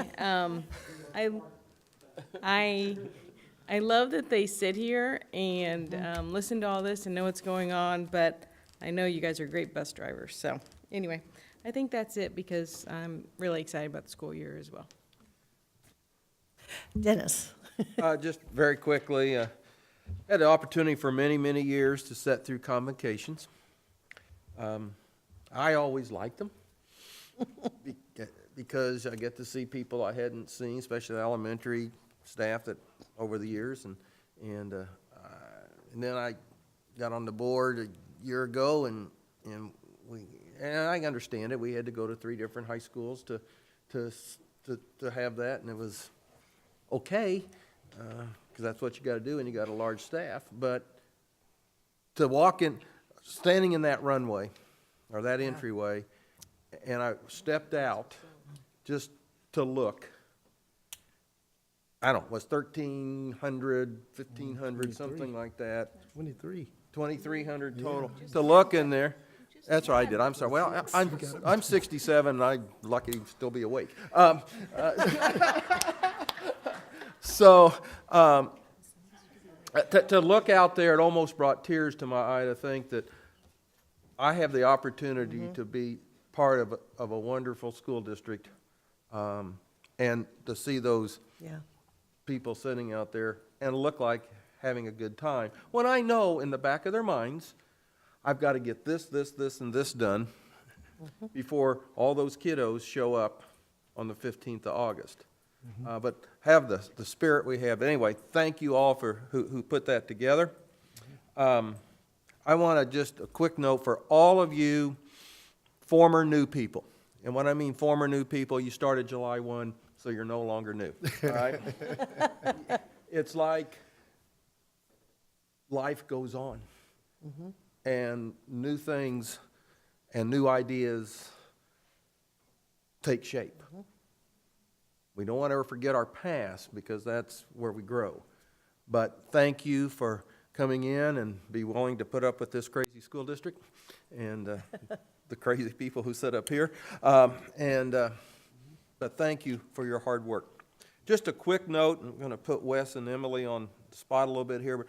In finance meeting yesterday, we talked about some of the finance things.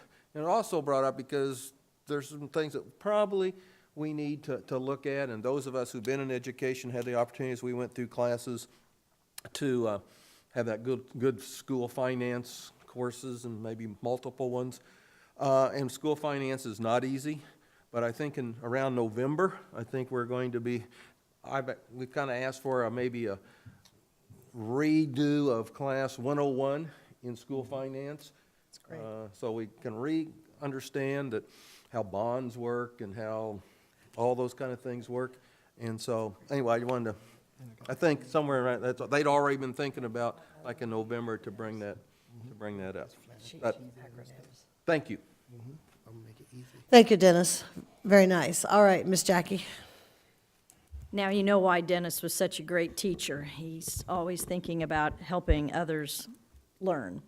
and was really a great teacher for me in my formative years. And now she's helping with technology, okay? Yeah. We didn't have technology then. No, we Hearkening back to those high school days, and in the spirit of mentioning the foundation, the Lee Summit Class of 1980s annual golf tournament will be at Shamrock Hills yet again this year, and this time it's on September 22nd. So if anyone is interested in hacking around the course over there with the class of 80, sign up. This is the last board meeting before that happens. Bob, I was going to congratulate you and Candy, but I'm glad you mentioned it. It's pretty exciting for you guys. Everybody's mentioned that we were at the convocation and the new teachers meetings, and they were just, I thought, how do you top Brad Rackers? But y'all did. I mean, don't tell Brad, okay? He's watching. Hi, Brad. He was awesome, and he still is awesome. So in thinking about what's transpired with the first day of school, for 8 years, I have a niece who is very close to me, and she has upsold me from the annual pedicure before school starts to the manicure and pedicure. And we've done that now for 8 consecutive years. And she reports that her Bernard Campbell Middle School transition day, that she was the winner in her advisory group of the locker opening competition. So they did that for speed, not running to the locker. So again, get the theme there about not running in our family. So a little transition there too.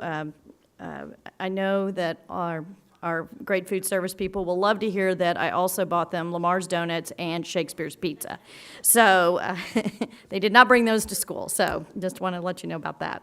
And then, again, I think some folks have mentioned some various events. Last Saturday night, the Lee Summit Football Tigers had their annual fundraiser, and I know it was a great success, and I'm eager to find out who's going to be sitting with me on the 1st of September and the 8th of September in little games in Columbia, where our star quarterback, Drew Lock, will be at the helm. So we'll see who that's going to be. And then I do know that the Broncos football team is doing their event this Friday night. So I'm not forgetting the Titans. I just haven't seen a date. So there may be a date. There you go. They must have had it the same night. So I hope, Bob, that the symphony maybe will entertain the notion of a tribute to Aretha Franklin. Yeah. And thank you. No charge. And I cannot report on the high school transition day at North because 17-year-olds don't tell you anything if you're the aunt. I'm not sure whether my sister has a report either. That's funny. Very good. Very nice reports, fellow board members. I just have a few quick ones. Last weekend, Summit Theater Group, led by Brad Rackers, performed a show called Shrek, a fun musical. It was at Lee Summit West High School. Brad Rackers was the director. Ginger Birch was the music director. My daughter, Jennifer Bologna, was the choreographer. It is the highest grossing musical yet to date for Summit Theater Group. They had about, I think they saw about 2,500 people at their shows. They were packed, full houses, and I saw the show, and it was wonderful. We have such talent in this community, and to have 90 people, community people on stage was really exciting. I also want to point out somebody that nobody ever mentions at any of our board meetings, and that's our attorney on the very end. I always tease him that I'm going to move him in here next to me. This guy has been a godsend to us in the last month or two. We've had some things that we've been working on as a board, and I have to just sing his praises because he's our unsung hero. He sits over there. He doesn't make a noise. I've threatened to move him next to me, and he keeps fighting me and saying no. But I just want everybody to give it up for Joe Hatley because he does a lot of good work for us. Yeah, and then the next person is, because these aren't even working anymore for me, is Linda Ismer. She gets my copies now in 18 font. So I don't really have anything much more to say. I just want to echo what everyone else said. It's been a great start to the year. The congregation, I've done productions my whole life. I was at home. It was a great production. Kelly and Katie and everybody that was involved. It was fabulous, and I'm just really proud. And good discussion tonight, seriously. Keep up the good work, fellow board members. It was a really nice evening. Thank you so much. Dr. Carpenter? Yes, ma'am. Thank you a bunch. A couple of things briefly. The Kansas City pre-K sales tax conversation that's going on around you. It's a small part of our district involved in that conversation. Last year, we had about 290 families with a Kansas City address. So I think it's something that, although it's a small portion of our community, we need to be in tune to that conversation. And I'll be sharing some information with you in the board update tomorrow. We've all mentioned convocation, and I mentioned it in my earlier remarks, and lots of folks came together to make that an awesome event. But I'd be remiss if I didn't talk about someone who started the legwork last school year. And they worked through, and the day before, Dr. Collier received some unfortunate news, and we've been with her in our thoughts and our prayers with the expiration of her mother. But you were with us that day, Katie. Yes. You were with us, and we miss you, and welcome back today, dear. Yeah. Thank you a bunch. Yeah. That's Round all of I have. applause for her. She's wonderful.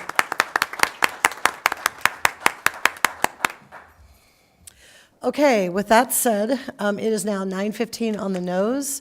Everyone have a great rest of the evening. This meeting is now officially adjourned.